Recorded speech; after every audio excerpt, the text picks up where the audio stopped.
What's going on, Legends? It's Grizzy here, and you know one thing that I love about Apex Legends is an ever-changing meta. Buffs and nerfs to both legends and weapons are constantly changing, and in return this changes our experiences as players, and it also forces us to adapt and learn and to just enjoy an entirely different experience.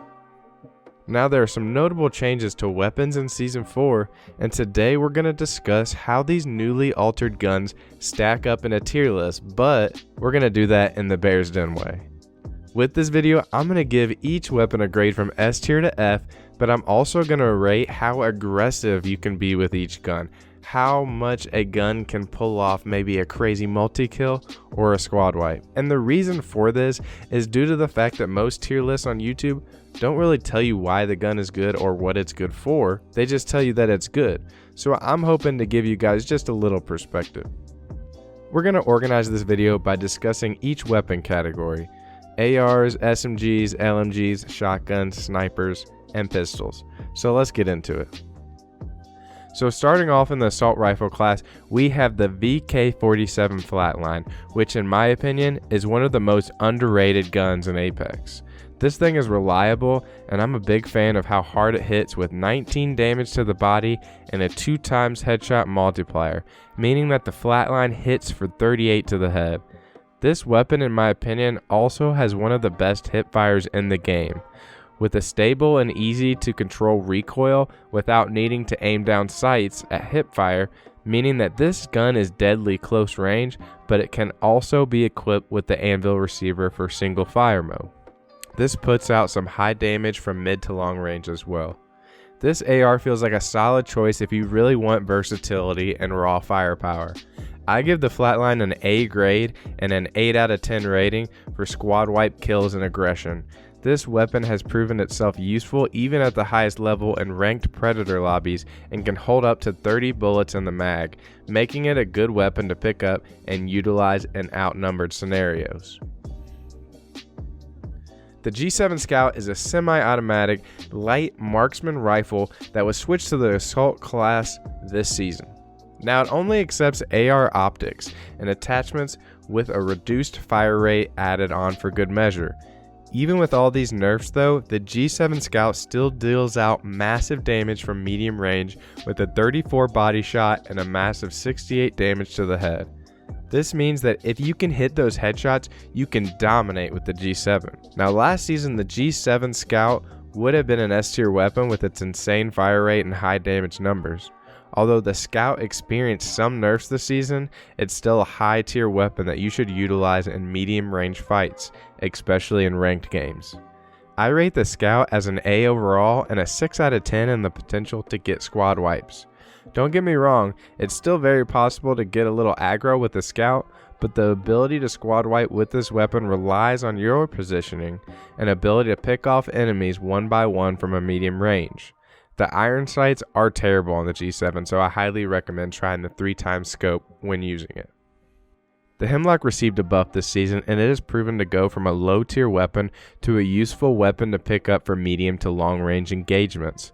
This season, the HEMLOCK got a pretty major buff to its fire rate, going from 5.6 to 6.4 while in single shot mode.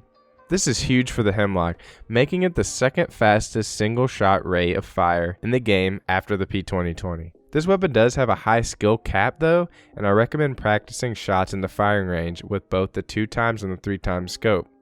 I rate the HEMLOCK as a B+, maybe to an A- with a squad wipe ability of 5 out of 10. Because of that high skill gap, I feel like this rating could drastically go up based on your own skills. With 22 damage per shot to the body and 44 to the head, it's pretty massive with that insane rate of fire that could lead to some insane plays. So you can be sure I'll keep my eye out for that, as well as trying to improve myself in the arena. The R301 is difficult to find negative things about because it does a lot of things well. High rate of fire, easy to control recoil, high accuracy. The R301 does have a low magazine size, which means you have to be pretty reliant on finding a level 2 or level 3 extended mag, and generally it has a lower damage output compared to the Flatline, but it's a very reliable weapon. I give this weapon a B+ overall rating due to its versatility with the anvil receiver at longer ranges. It is accurate for medium range and has a high rate of fire for close range engagements. If you have a higher extended mag for the R301, I would give it a 7 out of 10 for its squad wipe potential. With the removal of the turbocharger, the Havoc received a bit of a nerf. However, the devs reduced the horizontal recoil and made it easier to control. They also decreased the time between shots when using the select fire hop-up from 0.77 to 0.56. I haven't tested the select fire hop-up enough on the Havoc just because there seems to be far better options for medium to long range engagements. However, if recoil is controlled, the Havoc can be a laser and hits for 18 to the body and 36 to the head. Due to its ability to put out a lot of damage in a short span, and it's easier to control with the recoil, I rate the Havoc as a B+ with an 8 out of 10 squad wipe rating. This weapon has 32 in the mag, and if you hit a lot of your shots, you can wipe squads fast with this weapon. Now let's move over to the SMG category. Due to the high rate of fire, generally these weapons can help with some insane multi-kills and squad wipes, so expect to see some high aggro ratings here. The Alternator is generally a reliable weapon to use right off the dropship, with a default 16 rounds in the clip, a good damage output at 15 per body shot and 23 per headshot, but this weapon generally gets replaced by the other two SMGs due to the higher fire rates and magazine sizes from its counterparts. The Alternator receives a C+ grade and a 4 out of 10 with a squad wipe potential. It's fine if it's what you find first off the rip. Sometimes it can be kitted out to be a budget R99, but hey, the R99 exists, so pick that up.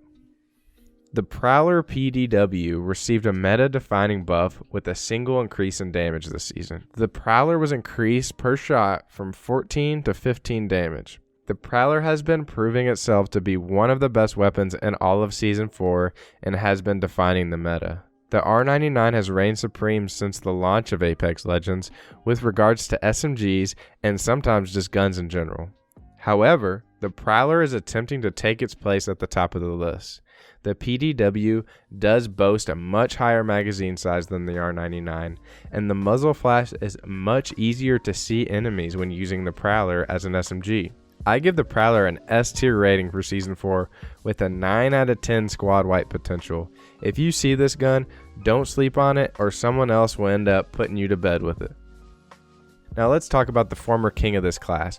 The R99 received a small nerf this season, but has still proven to be reliable in Season 4. This season, the R99 had its damage reduced per shot down from 12 to 11, but the devs increased magazine size for the first 3 tiers.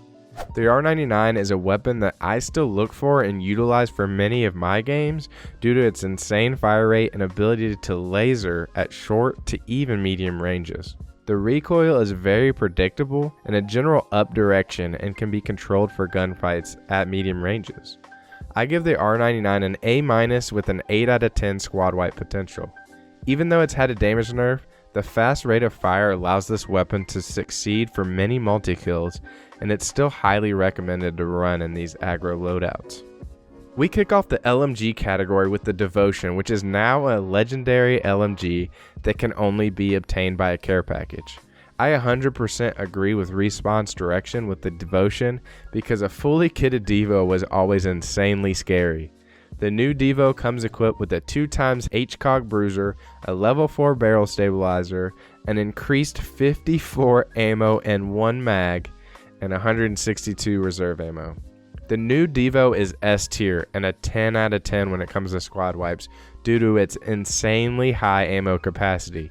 You could wipe a whole squad with just one clip with this monster. If you see a Devo, probably pick that bad boy up. The M600 Spitfire is another weapon with high magazine size, higher damage output with a low recoil.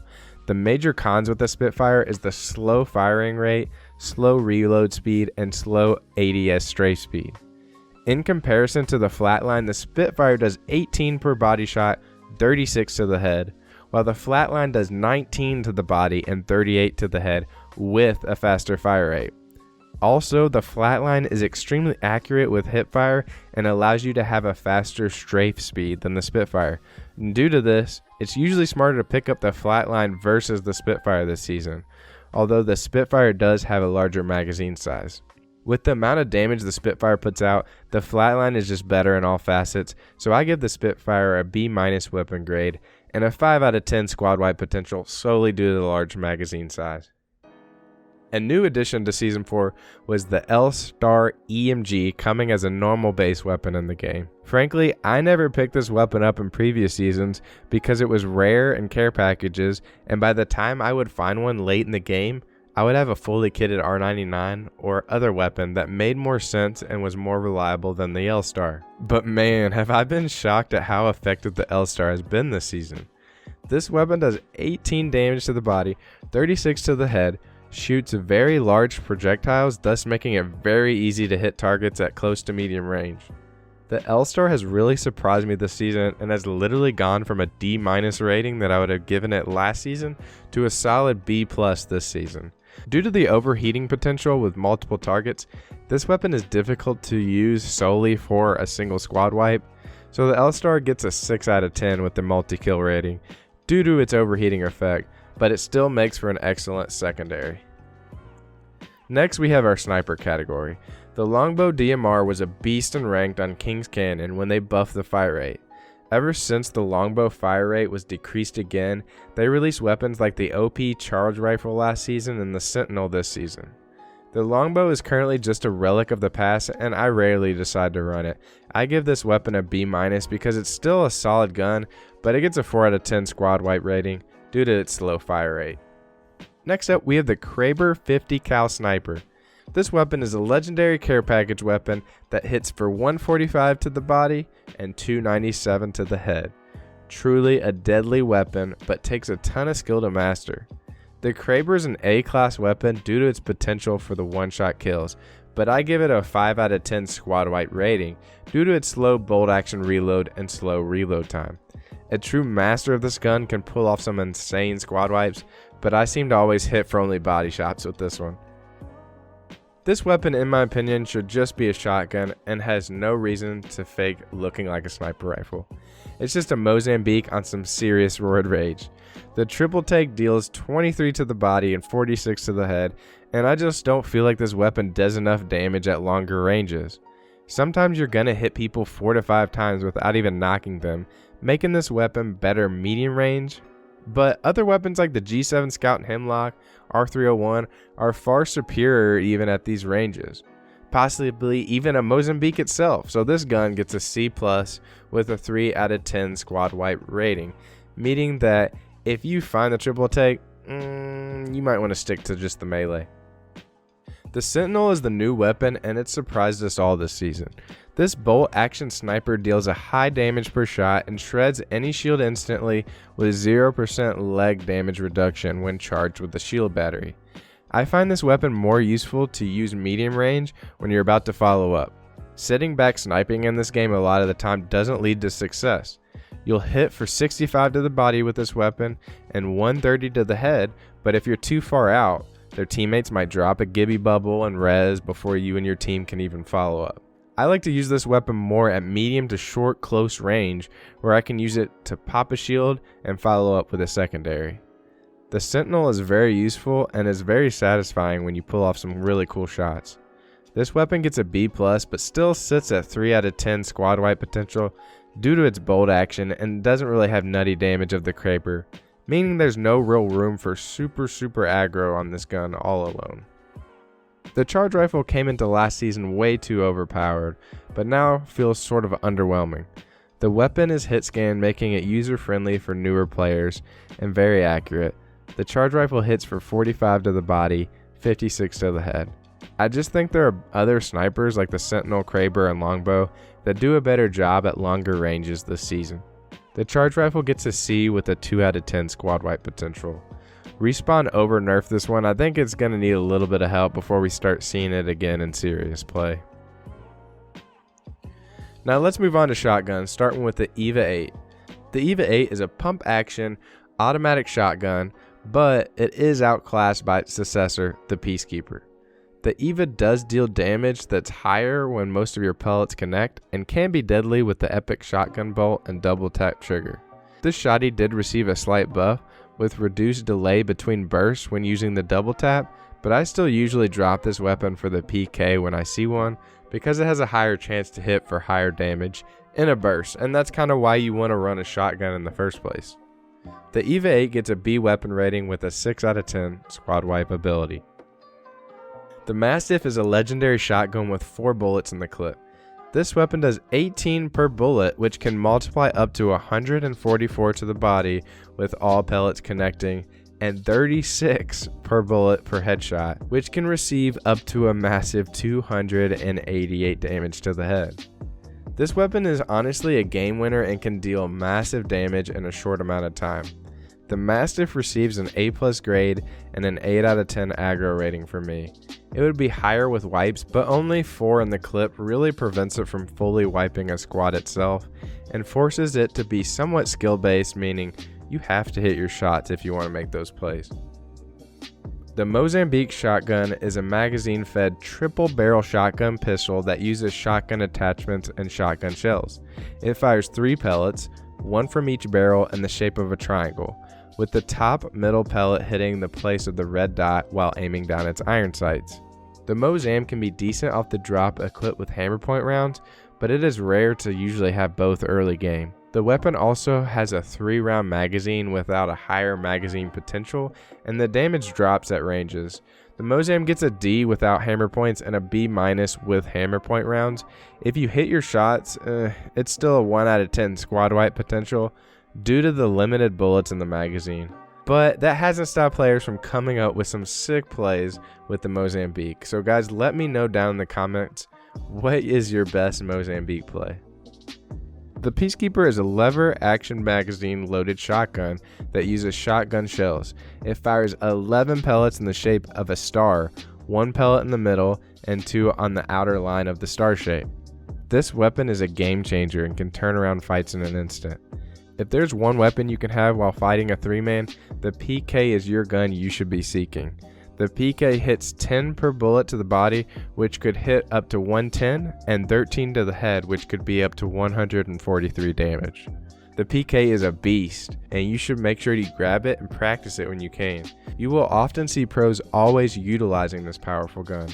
The PK receives an A+ rating with a 9 out of 10 squad wipe potential due to its high burst damage and high damage output when you land shots with multiple pellets, and it is the standard all shotguns should be living up to. Now moving on to the pistols, of course I could have left the Mozambique here with the other pistols, but I decided to leave it with the other shotties, so let's get on to the final 3 guns. The RE45 is an automatic pistol that uses light rounds and does 11 damage to the body and 16 to the head. This weapon does have a tighter bullet spread with a fast fire rate, but low damage per shot and small ammo capacity for a full auto weapon. Look for another weapon after picking up the RE45 in Season 4. This weapon gets a D and squad wipe potential 2 out of 10 and needs some serious help from Respawn if we want to see this gun shine in the future. The P2020 allows for quick firing speed and is the fastest firing single fire weapon in the game of Apex. This weapon has low damage per shot and should not be utilized without hammer point rounds. With hammer point rounds, however, I feel like this weapon is slightly underrated.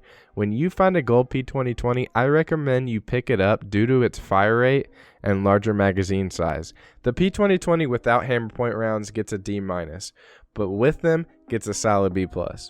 This weapon will be difficult to fully wipe a squad with, but use the flatline or R99 in tandem with this weapon and you'll be wiping squads left and right.